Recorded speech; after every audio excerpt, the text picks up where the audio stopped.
Tarde, Alterosa Alerta está no ar hoje comigo até o Correio. Eu te agradeço pela companhia que você vem chegando com a gente aqui, chegando na TV Alterosa. Eu dou tchau para a bancada. Meninos, olha, um bom jogo para vocês aí no fim de semana. Os meninos estão indo embora ali. Gente, olha, muita alegria de estar aqui nessa sexta-feira. Hoje, dia 13, tem muita gente que tem superstição, acha que dia 13 é dia de má sorte, mas não é não, tá? Não é não. Todo dia é dia de sorte. Depende do seu jeito de agir e a gente torce para que você, para que eu, para que todos nós possamos agir sempre com tranquilidade e com harmonia em relação ao outro, tá bom?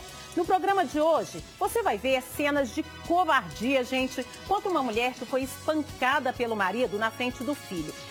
Isso aconteceu e após a agressão, a vítima chegou a desmaiar. Daqui a pouco você vai ver toda essa história sobre essa crueldade que aconteceu e daqui a pouquinho todos os detalhes, tá bom? Algumas imagens já estão no ar aí, você vai ver os detalhes dessa história comigo em minutinhos. Você vai ver também que um adolescente foi baleado na porta da escola em uma tentativa de assalto. A polícia já tem um suspeito e, para a polícia, teria a ver com uma desavença com a vítima. Daqui a pouquinho todos os detalhes dessa história também você vai conferir aqui comigo no Alterosa Alerta dessa tarde, dessa sexta-feira 13. E vocês se lembram da Casa da Árvore? A Casa da Árvore é aquele espaço que foi construído por pessoas em situação de rua, bem ali no cruzamento entre a Avenida Barão Homem de Melo e a Avenida Silva Lobo, no bairro Nova Suíça. Eu estive lá no passado, em setembro, e mostrei o local, mostrei o pessoal vivendo lá dentro e depois também mostrei que o local foi destruído por um incêndio. Na época, a Prefeitura de Belo Horizonte prometeu que iria reerguer o local, que hoje passou por uma vistoria para verificação do andamento da obra. Você vai ver os detalhes na reportagem da Denise Guerra. Roda. A Prefeitura de Belo Horizonte já instalou bancos e a infraestrutura para colocar os livros. Pelo projeto, este espaço no bairro Nova Suíça será uma biblioteca e espaço cultural. Representantes das comissões de Educação e Cultura e Direitos Humanos foram ao local para acompanhar o andamento das obras. O problema é que a Câmara e a Associação de Moradores do Bairro não participaram das alterações do projeto. Que o acordo que nós tivemos com a Prefeitura logo após o incêndio é que revitalizasse e fizesse a Casa da Árvore como casa de cultura e não local de moradia. E esse projeto que nós não entendemos que está sendo porque nem a comunidade, nem enquanto associação e nem os ocupantes do espaço aqui, que eram pessoas em situação de rua, tiveram informação de que está sendo feito. Então, se você perguntar hoje o que está sendo feito aqui hoje, nós não saberíamos dizer. O espaço está bem diferente do ano passado. Havia aqui 2 árvores e moradores de rua construíram uma casa na árvore. Depois de um tempo, o local passou a ser utilizado como ponto de encontro para troca de livros. A TV Alterosa conversou com um dos moradores de rua que vivia no local. Foi droga. Usou droga? Eu ainda uso, não vou mentir pra você não. O que você Eu ainda uso, assim, 10% do que eu usava eu ainda uso. O que você usa? Eu uso crack. E agora, cadê ele? Aí ele foi pro internato aí e depois ele saiu aí, não retornou mais não. Ali se tornou uma mini Cracolândia disfarçada de casa de árvore. Eu já vi os meninos recebendo doações de roupas e livros e pegando as sacolinhas e indo comprar pedra.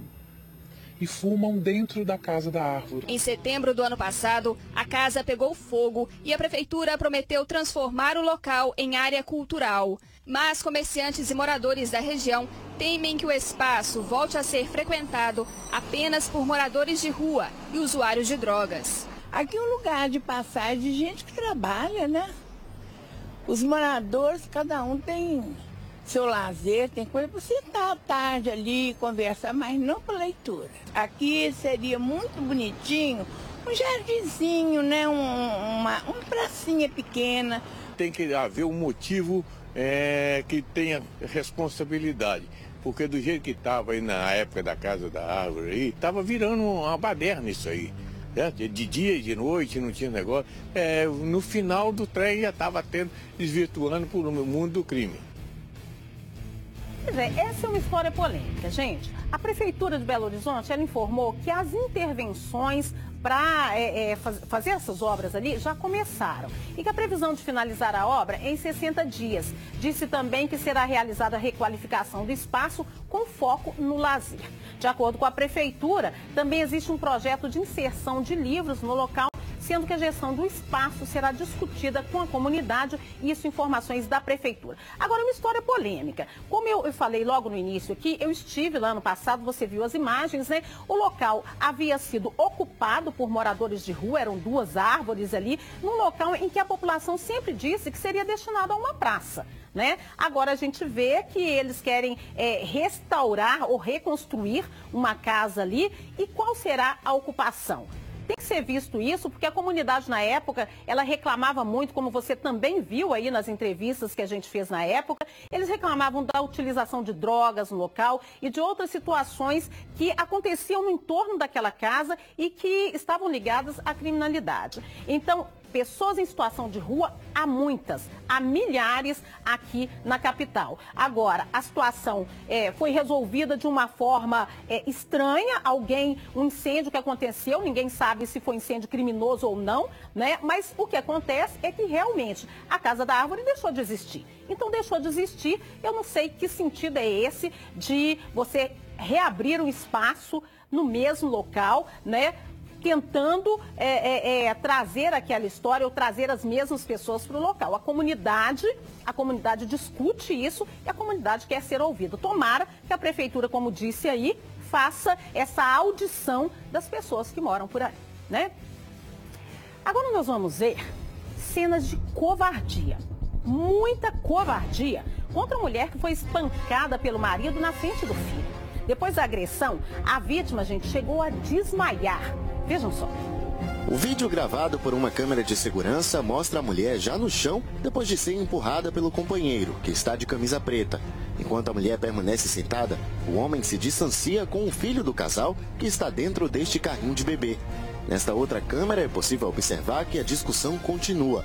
Ela dá murros no homem e leva uma rasteira. A criança presencia as cenas de violência. O agressor coloca o bebê de volta no carrinho e dá um chute no rosto da companheira, que desmaia. Minutos depois, ele verifica se a vítima, ainda inconsciente, está respirando. Segundo testemunhas, a polícia militar chegou a ser acionada, mas nenhuma viatura chegou aqui no local. A briga do casal teria sido motivada por conta do desaparecimento de uma quantia de R$150. A mulher foi socorrida por uma vizinha. Horror, gente, você viu?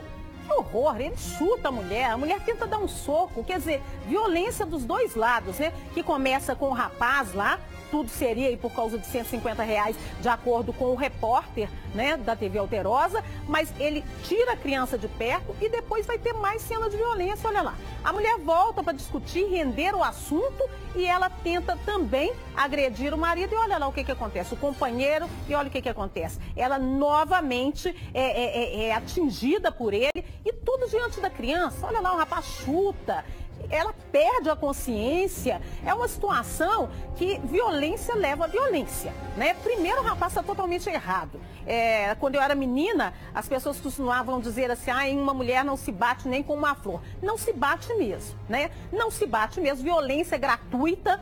Essa história de R$150, seja por R$150, seja pela guarda do filho, seja por que motivo for a discussão, não tem que bater. Nem o homem bater na mulher e nem a mulher também bater no homem, né? A gente vê aí, para mim, isso é uma cena de selvageria. É uma cena de selvageria. Eu costumo dizer que o diálogo sempre é o melhor caminho. Sempre é o melhor caminho. E tudo diante de uma criança. O que essa criança vai aprender? Depois, quando se tornar um adulto violento também, a gente já sabe por quê. O exemplo que ensina, né? Tomara que ela esteja bem, essa mulher e a criança também. Uma batida envolvendo um micro-ônibus e um carro deixou 2 mortos e 3 pessoas feridas no início da manhã desta sexta-feira, em Janaúba, no norte de Minas. O trecho, gente, onde o acidente aconteceu, fica na zona rural, na região de Montes Claros. Você está vendo aí algumas fotos, o local são do Corpo de Bombeiros. O micro-ônibus, ele pertence ao Consórcio Intermunicipal de Saúde e levava pacientes de Janaúba para Montes Claros. O carro tem placas de Santo André, município lá de São Paulo, e todas as vítimas estavam no carro. Morreram um motorista de 36 anos e uma criança de apenas 6 anos. Os feridos foram levados pelo SAMU para o hospital regional da cidade. Imagens chocantes, um acidente aí que realmente faz a gente pensar, uma criancinha de 6 anos vitimada, né? Uma ambulância, uma van da Secretaria Municipal de Saúde, né? Não se sabe ainda o motivo, mas um acidente muito triste nessa sexta-feira. A polícia está à procura de uma quadrilha conhecida como Gangue da Marcha Ré. É isso mesmo, nesse último mês, os criminosos roubaram 6 lojas e só ontem foram 2 casos. Veja a reportagem. Essas imagens mostram o momento em que um carro se aproxima da loja de motos de marcha ré. Criminosos vigiam a rua enquanto o motorista manobra e joga o veículo na entrada do estabelecimento. O portão cede e os 5 assaltantes invadem. Em aproximadamente 2 minutos, eles levam cerca de 20 capacetes. Na mesma madrugada, outro alvo. Veja que os criminosos se aproximam de uma fabricante de automóveis e tentam invadir. A força faz com que o vidro quebre. Os assaltantes entram e vão direto aos acessórios para motocicletas. Eles saem carregando diversos capacetes e macacões. Não foi divulgado o valor total do prejuízo. Segundo a polícia, a gangue da Marcha Ré já cometeu pelo menos outros 4 crimes em apenas um mês. Nos ataques, eles usam carros que foram furtados horas antes. Há ainda casos que eles utilizaram um veículo com placas de outro automóvel, demonstrando experiência, ousadia e profissionalismo no crime. Todos os casos estão sendo investigados pela Delegacia de Mogi das Cruzes. O policiamento na região foi reforçado. Gente, você viu? Criminoso, cada um vai inventando, né? Agora esse aí inventou Gangue da Marcha Ré, né? Ele usa o carro, bate de ré, né? Para poder conseguir penetrar no estabelecimento, no edifício onde for. Olha lá, olha a técnica que ele usa. Ele pega o carro, dá uma ré para quebrar ali a vidraça, né, para quebrar a fachada, e aí eles invadem o local rapidamente. Você pode ver que eles estão encapuzados ali, né, porque se tiver câmera, então são cuidadosos e roubam tudo que tem lá dentro, né? Saem de lá depois desse estrago todo. Olha só, novamente as imagens, olha as imagens aí.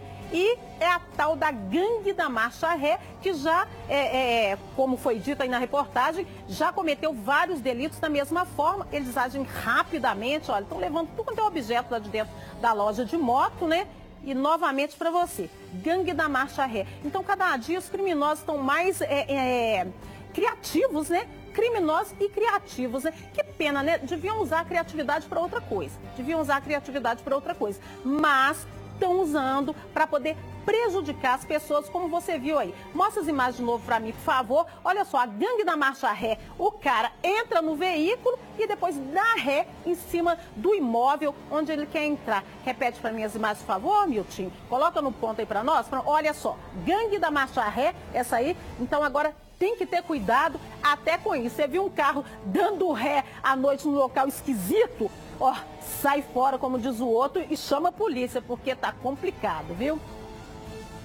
Olha, eu quero, antes de chamar o próximo recadinho do Stanley, eu quero te dar um recado.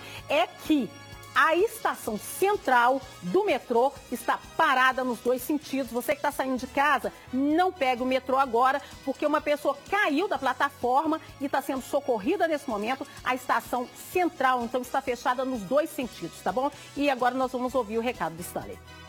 Quer passar essas férias onde? Pode ir arrumando as malas aí, viu? Porque chegou a especial de férias do Minascap. Tem muito dinheiro para você curtir essas férias do jeito que você sempre sonhou. Tem 50 mil reais no primeiro prêmio, 50 mil no segundo prêmio, mais 50 mil no terceiro prêmio. Minerada, no quarto prêmio tem 200 mil reais. E ainda tem o Giraminas. São 20 Giraminas de 5 mil reais cada um. Então, as chances são muitas de você ser um contemplado e aproveitar essas férias como você merece. Aí, você vai estar ajudando a PAI e concorrendo. São 450 mil reais em prêmios. O sorteio é neste domingo, às 9 da manhã, aqui na sua TV Alterosa. Vem comigo, minerada!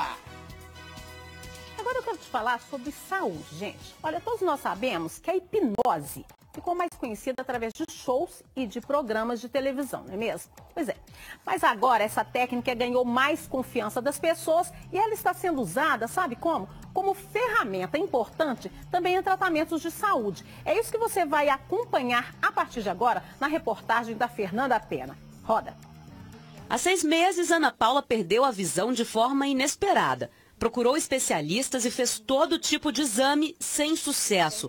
Até o terapeuta dela avaliar que a causa era emocional e indicar a hipnose.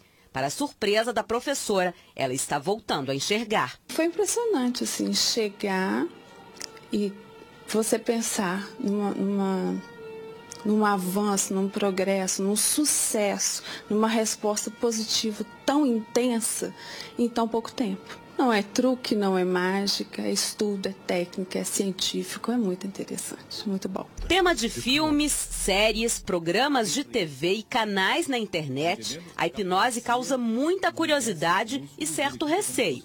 Esse profissional explica que a técnica é apoiada na neurociência e reconhecida como ferramenta terapêutica para apoiar tratamentos emocionais e até físicos. Na sessão, o cliente acompanha as sugestões do hipnoterapeuta e entra num estado de relaxamento profundo. Durante uma sessão de hipnose, a pessoa vai ter mais contato com a região mental dela, vamos chamar assim.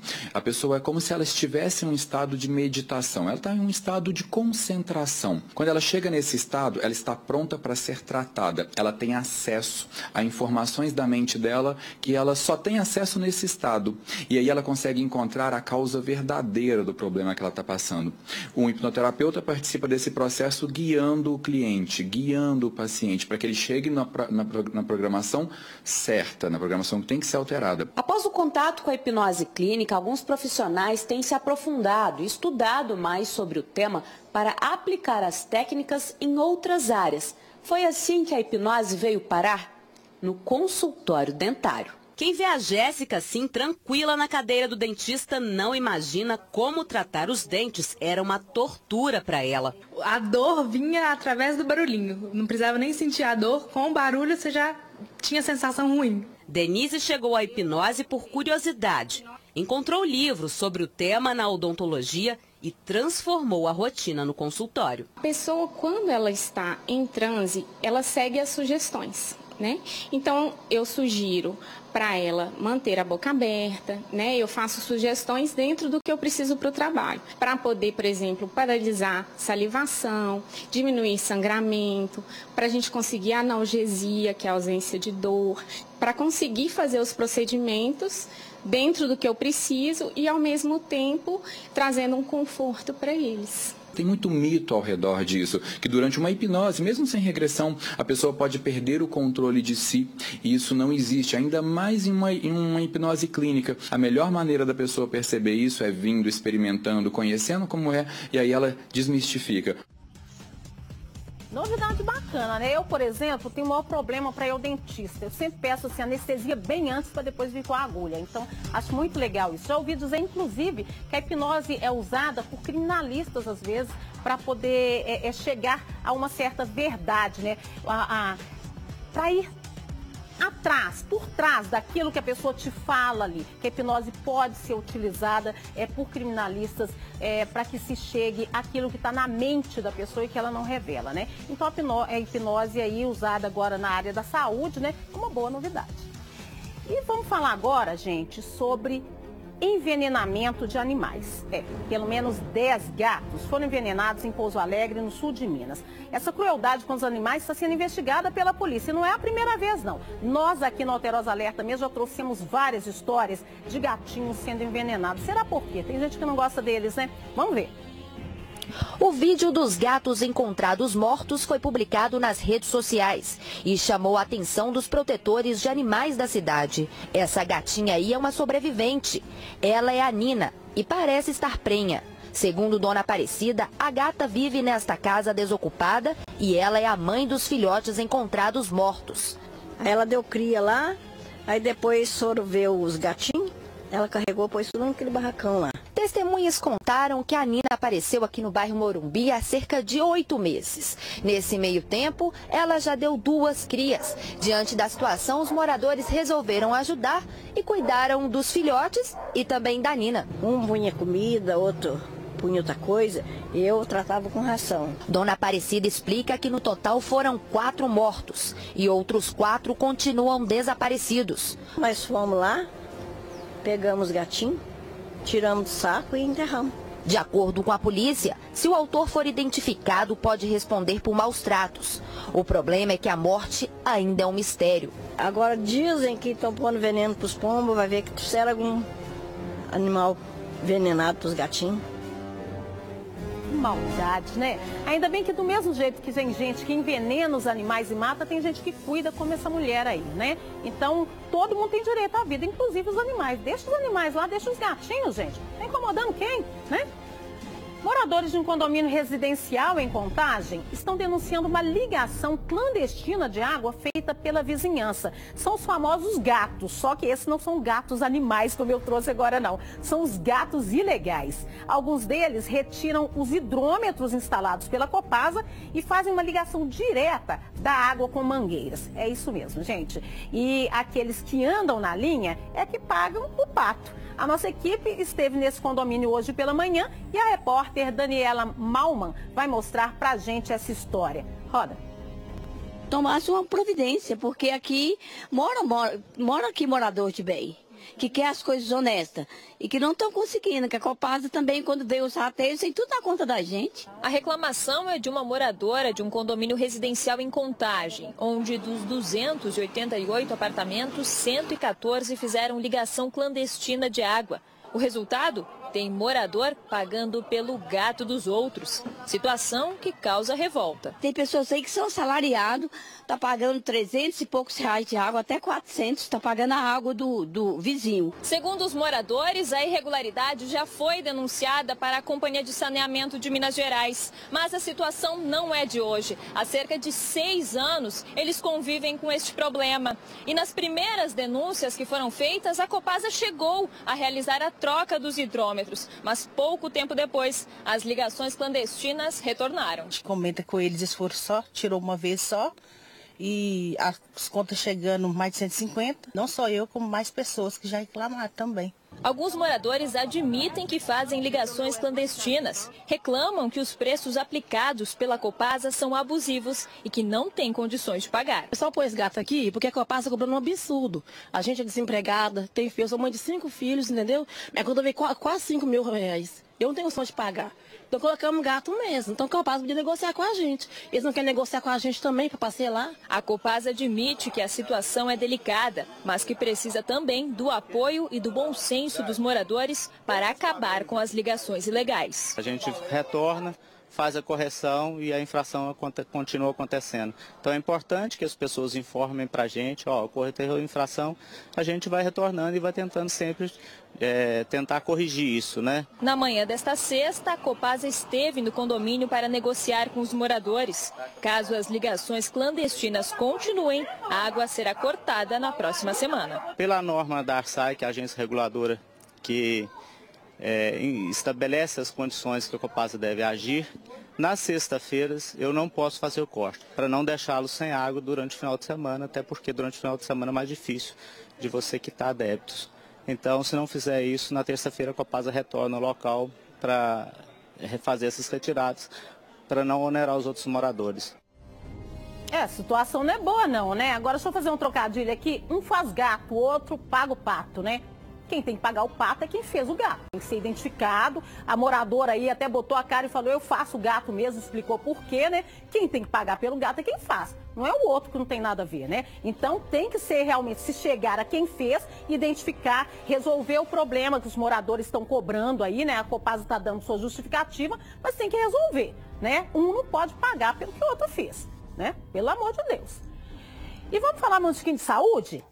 Gente, quem tem refluxo sabe quanto que isso incomoda, né? Atualmente, 12% da população brasileira sofre com essa doença digestiva. E as causas podem ser muitas, mas o tratamento começa sempre com aquele cuidado com a sua alimentação. Então, você vai ver agora como fazer para evitar esse distúrbio gástrico que, se não for tratado, pode sim provocar problemas muito sérios de saúde. É a Fernanda Pena quem traz pra gente esse destaque de saúde também. Fala pra gente, Fernanda. Era só comer alguns tipos de alimentos ou jantar pouco antes de se deitar que lá vinham os incômodos. Era que assim, parece que vinha daqui, ele já começava a queimar aqui assim e vinha subindo. Anos depois ela descobriu, era refluxo. O refluxo é uma condição anormal em que o conteúdo do estômago volta para o esôfago. Habitualmente isso não deveria ocorrer pela presença de uma válvula muscular que existe ao final do esôfago. Essa válvula tem como função exatamente conter o conteúdo gástrico no estômago e evitando que ele volte para dentro do esôfago. Estima-se que atualmente 12% da população brasileira, ou 20 milhões de pessoas, tenham refluxo. O problema é que apenas 30% desse povo todo aí procuram assistência médica para se tratar. A principal causa do refluxo é a obesidade, mas quadros de diabetes, ansiedade, estresse, tabagismo e alcoolismo podem provocar o problema, que também aparece durante a gravidez ou consequência de má alimentação.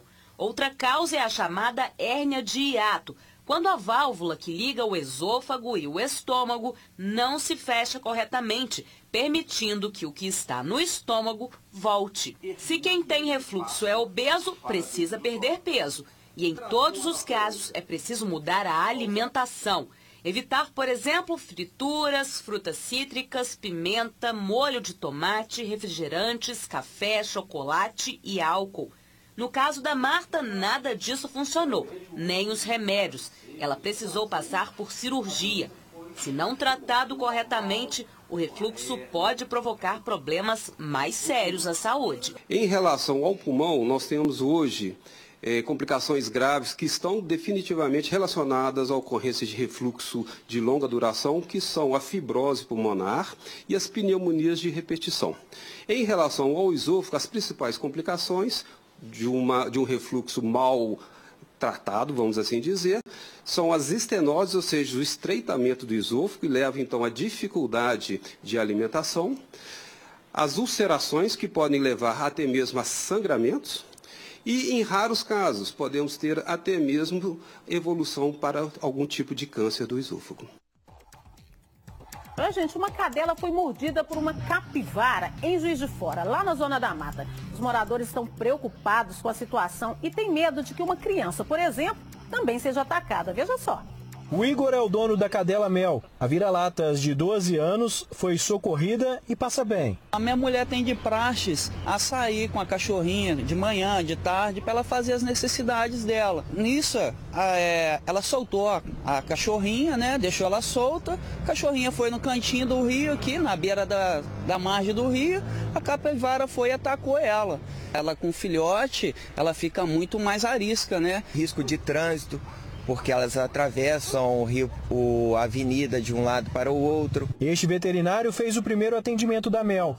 Ele explica que as capivaras podem se tornar agressivas, principalmente com a presença de filhotes. A capivara é um animal silvestre, né, que tem seu instinto de defesa, não só individual para ela mesma, como para defender a sua cria. A gente várias vezes passa na beira do rio, vê a capivara, a mãe, com vários filhotes ao redor. Então, assim, evitar ao máximo passar perto dessa fêmea com as crias, porque ela pode se sentir acuada e vir a atacar tanto animais como seres humanos. O veterinário alerta para o risco de transmissão de doenças. Os animais silvestres, em geral, eles possuem uma cavidade oral bastante contaminada, tá? Pelo ambiente em que vive. E principalmente as capivaras aqui dessa região de Juiz de Fora, na beira-rio do Rio Paraibuna, tem um potencial maior em relação a infecções bacterianas que existem na boca dela em decorrência do lugar que ela vive. E aqui em Belo Horizonte, a Prefeitura iniciou uma nova fase da captura e tratamento das capivaras também lá na região da Lagoa da Pampulha, tá? Eu volto daqui a pouquinho com mais destaques no Alterosa Alerta e você não saia daí, eu tô te aguardando, eu tô de volta daqui a pouquinho, tá? Já, já.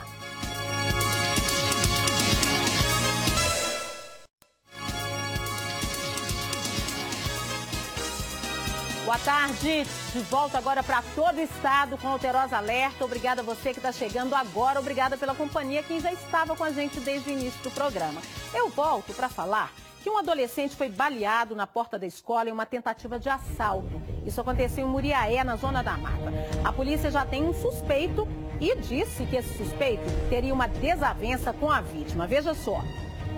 O estudante foi levado para o Hospital São Paulo, onde passou por cirurgia para retirar a bala. O adolescente está no 2º ano do ensino médio e estuda na escola à noite. De acordo com o diretor da escola, por volta de 10h15 da noite, os alunos saíam da escola estadual em Muriaé, quando o jovem de 17 anos teria saído da escola, atravessado a rua e ali do outro lado sofrido uma tentativa de assalto. Quando ele voltou para se esconder na escola, ele teria levado um tiro e caído bem aqui na escada. Olha só, a gente já pode ver até as manchas de sangue que ficaram no local. Segundo o diretor da escola, o adolescente é um bom aluno. Ele frequentava a escola normalmente, não era ausente, era frequente, mas nunca me deu problema nenhum aqui não. A polícia militar esteve no local do crime.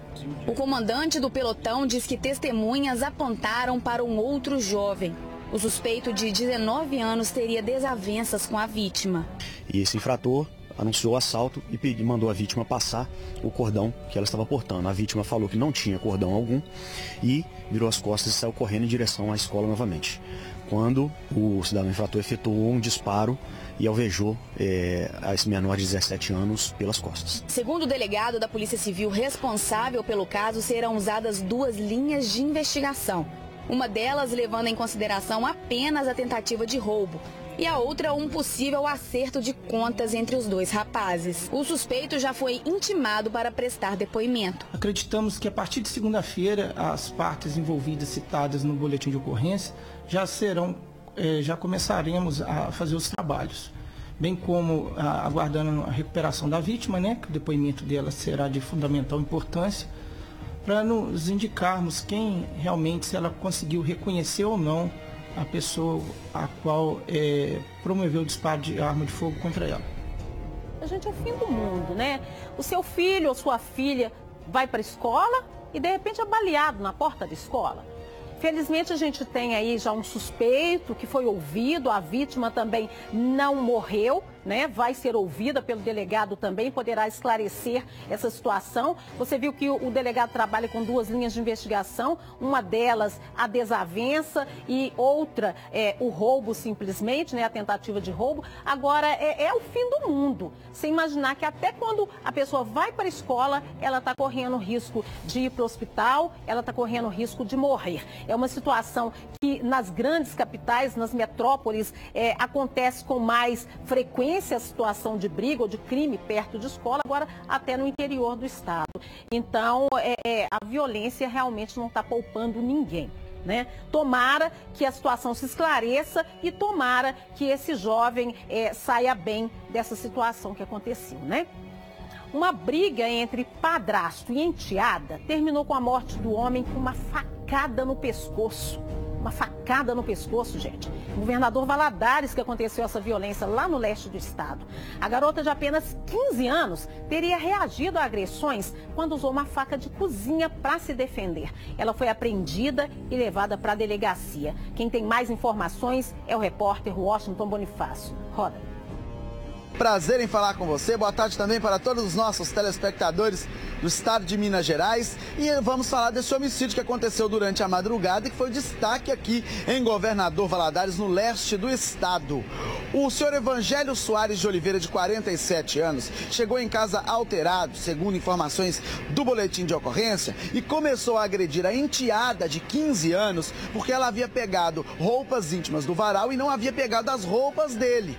Essa seria a motivação do início da confusão. Segundo testemunhas, esse homem também teria ingerido bebida alcoólica e começou a agredir a moça, deu tapas no rosto dela, ela pegou uma faquinha daquela de mesa, aquela faquinha de cortar pão de serra, e deu uma facada no pescoço dele. Neste momento, a mãe da menina pediu para que ela saísse imediatamente e ele começou a persegui-la, desceu as escadas, mas quando chegou na rua, acabou morrendo. A moça correu para a casa de um vizinho, ficou lá muito com medo, assustada com a situação, a polícia militar foi acionada, chegou ao local e o homem já estava morto. Os policiais foram lá até a casa onde a moça estava e ela disse que não tinha intenção de fugir, que saiu de casa porque teve medo que o homem continuasse a perseguição e que a matasse. Ela disse que agiu em legítima defesa, recebeu voz de apreensão em flagrante e foi levada para a delegacia aqui de Governador Valadares, no centro da cidade. O corpo do homem foi liberado para o IML. Agora o caso vai ficar aí nas mãos da justiça, que vai definir se a moça agiu em legítima defesa ou não. O fato é que começou com a briga por causa de uma motivação banal que terminou com mais um homicídio aqui na nossa região. Ô Boni, prazer também falar com você agora. Que história triste, hein? Que história triste. A moça que reage a uma agressão, mas reage de uma forma muito mais violenta e que acaba matando o padrasto. Com certeza essa história de agressão não deve ter começado aí só não. Não deve ter começado aí só não. Me parece que o Boni trouxe nas informações aí que ela disse que já estava cansada de ser agredida. Então é uma história que parece que já tem algo que vem de trás, né? E que a pessoa chega naquele ponto do estupim curto. Mas é o que eu falo, Essas situações em que você perde o controle, né, das suas emoções, elas levam a consequências que a gente não espera e que a gente não gostaria que acontecesse. A moça está apreendida, né?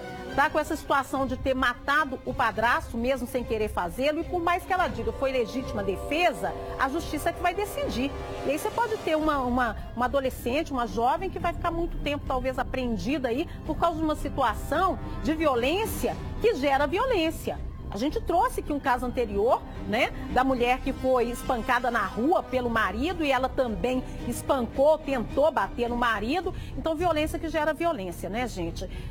São situações que nos deixam a pensar. O que está acontecendo com as nossas famílias, né? Porque não é porque é padrasto que tem que ser agressivo, que tem que criar uma situação. Padrasto também é pai, exerce o direito, exerce o cuidado de pai, se ele sabe ser padrasto, né? E aí o filho ou a filha vai se sentir também acolhido. Então temos que ver o que está acontecendo nas nossas famílias e temos que pensar mais antes de agir. Agora a polícia que vai resolver esse problema, né? E um outro caso muito triste que eu trago agora é que um homem foi preso suspeito de estuprar a própria filha de apenas 3 anos. Mais um caso de violência. Isso aconteceu em Campos Gerais, no sul de Minas. E quem dá os detalhes pra gente é o Cadu Lopes, Roda. De acordo com a polícia, a denúncia veio da mulher do suspeito e de parentes da vítima em maio deste ano. Ele mora com a família no assentamento do Movimento Sem Terra em Campo do Meio e teria estuprado a própria filha em casa. A Polícia Civil, depois de quase 3 meses de investigação, conseguiu concluir o inquérito. O rapaz teria abusado sexualmente da própria filha, que tem apenas 3 anos de idade.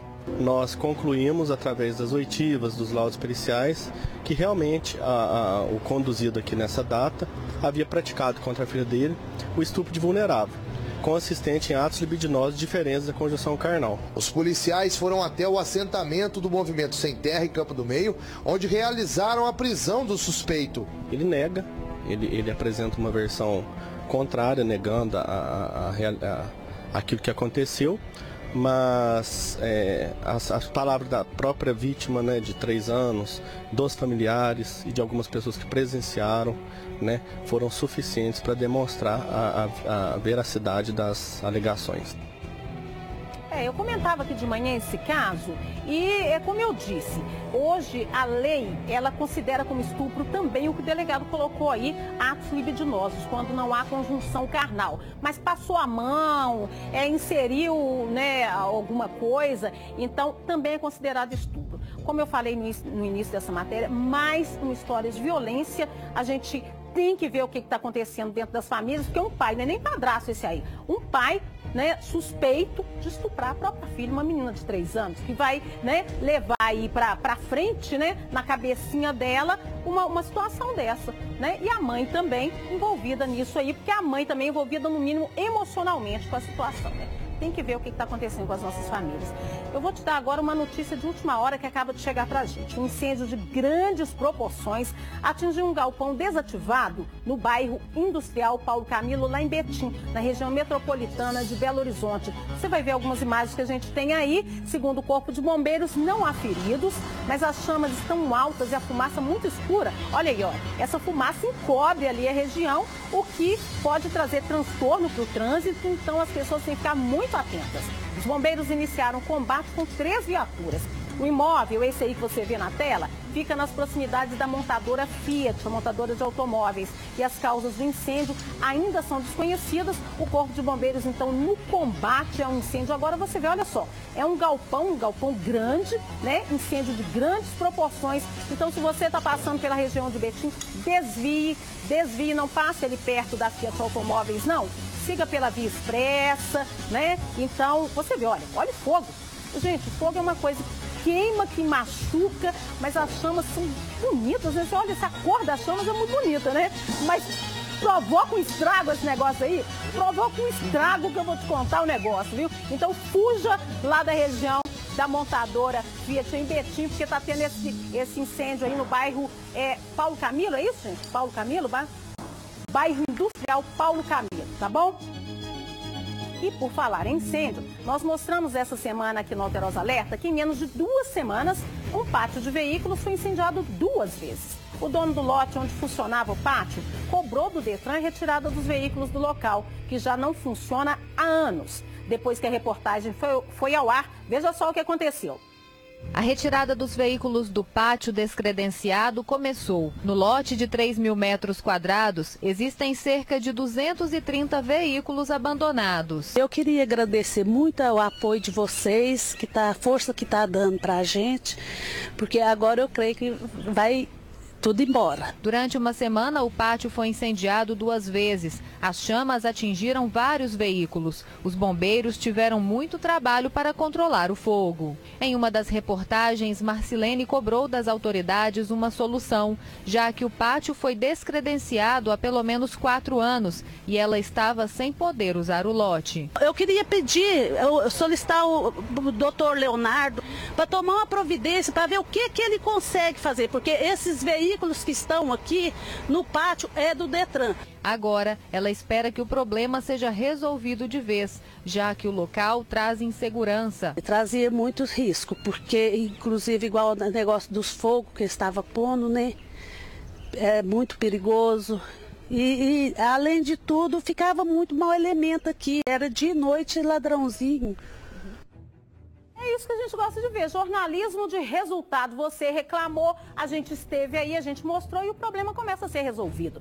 A Polícia Civil informou que os veículos vão ser retirados gradativamente, tá? Não é tudo de uma vez, não, mas já começou a retirar. Os proprietários do pátio serão responsabilizados pela situação que aconteceu no local. A gente fica muito feliz por esse caminhar aí, que é a comunidade mandando aqui sua denúncia e a gente ajudando a comunidade a resolver. Parabéns aí, então, pelo início dessa resposta dada pela Polícia Civil, né?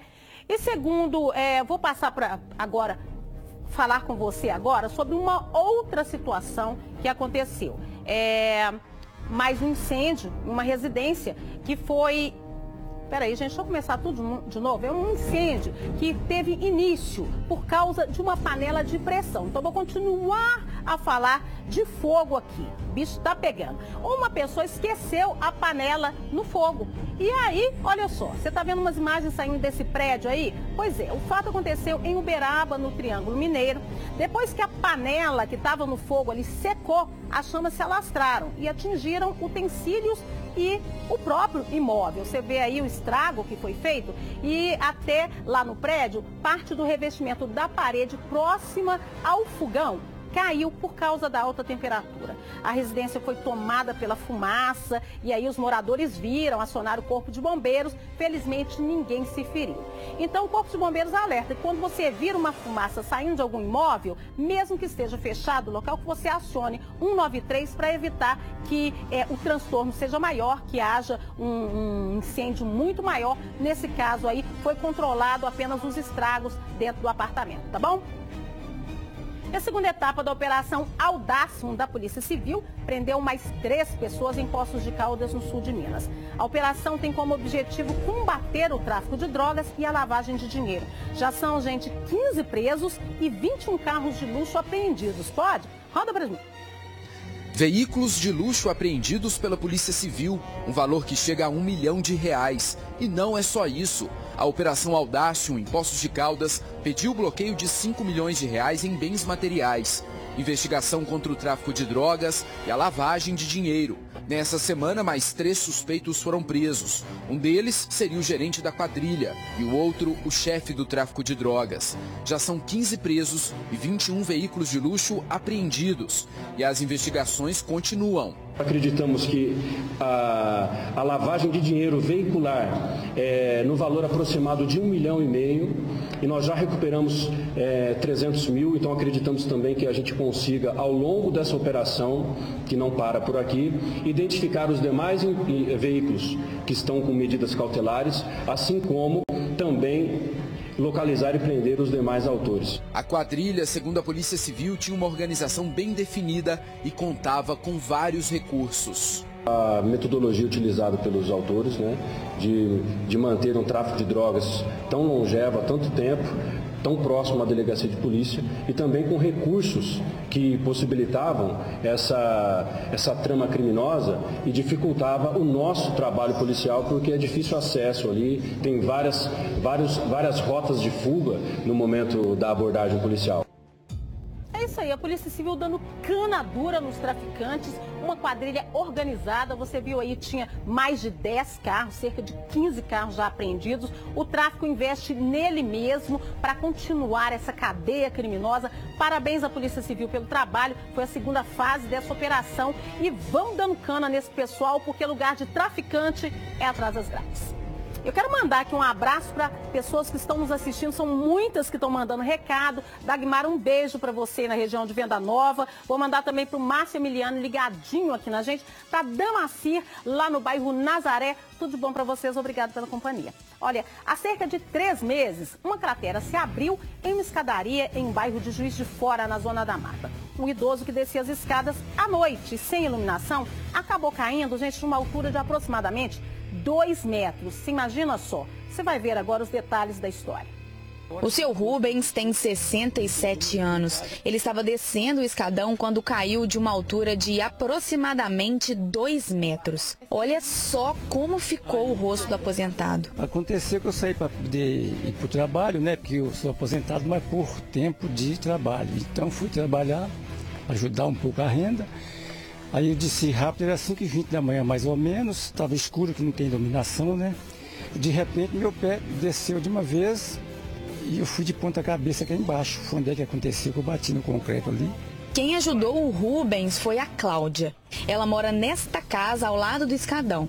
A dona de casa disse que levou um susto quando escutou o barulho. Eu acordei com barulho, com o Sr. Rubens caindo, ele gritando, pedindo socorro. Eu vinha socorrê-lo e eu cerquei um carro, pedi o vizinho para socorrer e levar ele ao médico. Os moradores das 2 ruas usam o escadão para terem acesso ao ponto de ônibus. Em quanto tempo que aconteceu isso aqui? Mais ou menos uns 3 meses, que desceu esse barranco com a escada e foi um susto muito grande e eu pensei que a casa estava desmoronando. Estava chovendo Tava chovendo muito no dia. Há um tempo eles colocaram até uma faixa para sinalizar, mas agora tiraram. E o lado de lá da escada também está cedendo. Então o perigo é pra gente que desce, porque de manhã a névoa está baixa. A gente não vê que está vindo. Aí às vezes erra, cai e machuca, como aconteceu com o Sr. Rubens. E corre o risco de o resto ceder e a gente está passando, cair, ferir mais um pouco. O seu Rubens, que é um idoso, tá com o rosto muito inchado. Esse caso aí aconteceu, mas já tem 3 meses que a escadaria está estragada, pelo que os moradores disseram, Então, veja bem, é uma situação que tem que ser resolvida o quanto antes, porque do mesmo jeito que o seu Rubens se machucou, uma mulher grávida pode se machucar, uma criança pode se machucar, um adulto pode se machucar, porque você viu a altura, 2 metros, gente, tem uma cratera no final aí da escada, do escadão, Olha só. Olha a situação ali, Então, tem que resolver. A Secretaria de Obras informou que vai providenciar a manutenção do escadão o quanto antes possível, o mais rápido possível na fala da prefeitura. Agora, o mais rápido está demorando, né? Porque já tem 3 meses, está assim, nós vamos esperar e vamos cobrar. Tomara que semana que vem esteja resolvido, não é rápido? A madrugada dessa sexta-feira foi de baixas temperaturas e de mais geada no sul de Minas. Monte Verde, distrito de Camanducaia, foi o local mais frio de Minas Gerais pela segunda noite consecutiva. Vejam só. Dá para ter ideia como está sendo frio em Monte Verde. Esta foto, por exemplo, foi registrada nesta manhã. Já o termômetro da entrada da cidade marcava -1 grau. Agora veja como ficaram as plantas na zona rural. Congeladas. O pasto ganhou tons brancos por conta da geada. Monte Verde é distrito de Camanducaia e foi o ponto mais frio de Minas nessa madrugada. Já na noite da última quinta-feira, os termômetros chegaram a marcar -2,3 graus negativos e a previsão é de mais frio e principalmente geada na Serra da Mantiqueira. O fim de semana promete ser gelado. Gente, que lindo, né, essas imagens? Que vontade de estar lá. Monte Verde é uma delícia. É considerado a Suíça mineira, sabia? Pois é, eu tive uns colegas que estiveram lá esses dias, lá é maravilhoso. Agora, aqui em Belo Horizonte não está previsto frio não, viu? Não está previsto não. A previsão é de calor para o fim de semana, não vai chover. E nesse momento, a previsão, 23 graus em Belo Horizonte, a umidade relativa do ar em 50%. Gente, não vai fazer frio, não vai chover no fim de semana, máxima de 25 graus, é isso, produção, no fim de semana, no sábado, e 12 graus a mínima, é isso, né? 12 graus não é muito frio, não, né? Você vê aí imagens ao vivo agora, o céu de Belo Horizonte aí com algumas nuvens, e você vai ouvir o recadinho do Stanley. Minerada, grande feirão de imóveis da Copa do Mundo. Não perca a grande oportunidade de adquirir o seu lote em apenas 20 minutos no centro de BH, na região de General Carneiro, antes de Sabará. Lotes a partir de 300 metros quadrados, as obras em andamento, água, luz, calçamento, meio-fio, próximo ao final do ônibus Itacolomi. Tem comércio em geral, tem escola, posto médico, posto policial. O financiamento é próprio. Não tem consulta ao SPC, não tem consulta ao Serasa. É uma entrada pequenininha e prestações a partir de R$ 399 mensais. Corre porque são poucas unidades. Olha só, a entrada é bem pequena e pagando essa entrada à vista, você ganha uma linda camisa oficial da Seleção Brasileira. É isso mesmo. Pagando a entrada e assinando o contrato, você ganha uma camisa da Seleção Brasileira. Promoção válida até o dia 16 de julho. Quer informação? Então liga para mim, 31 4102 9002, ou se preferir, mande um WhatsApp e eu volto a ligação para você. O DDD é 31 99203 7771. Vem comigo, Minas Gerais! E o Stanley tá curtindo o fim de semana em casa, lá em Muriaé. Ei, Stanley, aposto que você tá ligado na gente. Olha, eu volto já, eu vou tomar uma aguinha, mas não sai daí que eu te espero, tá? Olha, gente, uma suposta bomba mobilizou moradores e forças de segurança em Poços de Caldas, no sul de Minas. Até o BOPE de Belo Horizonte foi acionado. Veja como foi. Parte da rua Barão do Campo Místico, em Poços de Caldas, foi fechada pela polícia. O artefato estava próximo a um portão e a um padrão de luz. Os moradores acharam estranho o objeto e resolveram acionar a polícia. Passei perto desse portão e deparei com esse objeto no meu padrão de luz. Aí eu chamei uns vizinhos, pedi para eles dar uma olhada, o que podia ser, parecia uma lanterna. Aí eles também não quiseram pôr a mão, ficaram meio suspeitos. Falou para mim, é melhor você ligar para a polícia e pedir para eles virem dar uma olhada. A PM acionou o BOPE de Belo Horizonte para verificar a suposta bomba. Nós buscamos então identificar o objeto, porque até então o objeto não identificado tem que ser tratado como se risco trouxesse a segurança das pessoas, daquela que acionou e até mesmo dos policiais militares.